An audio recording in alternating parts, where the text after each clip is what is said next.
যুব আন্দোলনের সাংগঠনিক সম্পাদক মাওলানা তাজুল ইসলাম। মাওলানা তাজুল ইসলাম। আসসালামু আলাইকুম ওয়া রাহমাতুল্লাহি ওয়া বারাকাতুহু। আমরা যারা মোটরসাইকেল এখানে আছে, মোটরসাইকেল ড্রাইভার যারা আছে, আমাদের প্রধান অতিথিকে আগিয়ে আনার জন্য আপনারা সকলেই যাদের মোটরসাইকেল আছে সকলেই মোটরসাইকেল নিয়ে মিফতাহুল মাদ্রাসায় চলে যান। আমাদের আজকের প্রধান অতিথিকে আগিয়ে আনার জন্য আমরা সকলেই চলে যাব ইনশাআল্লাহ।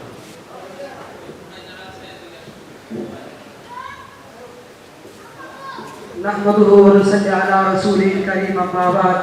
আউযু বিল্লাহি মিনাশ শাইতানির রাজীম। বিসমিল্লাহির রহমানির রহিম। ইয়াওমা নাদউ কুল্লা উনাসিন বিইমামিহিম। সাল্লাল্লাহুল আলিয়্যুল আযীম। সংগ্রামী সহযোদ্ধা বন্ধুগণ, দীর্ঘ 17 বছরের অক্লান্ত যুদ্ধ এবং ত্যাগের বিনিময়ে এক স্বৈরাচার ভারতে পলায়ন করতে বাধ্য হয়েছে। আর এক স্বৈরাচারের নব আবিষ্কার হয়েছে। আর এক স্বৈরাচারের নব আবিষ্কার হয়েছে।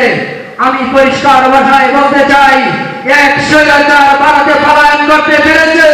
তোমরা যারা নব আবিষ্কার হচ্ছ স্বৈরাচার, তোমাদের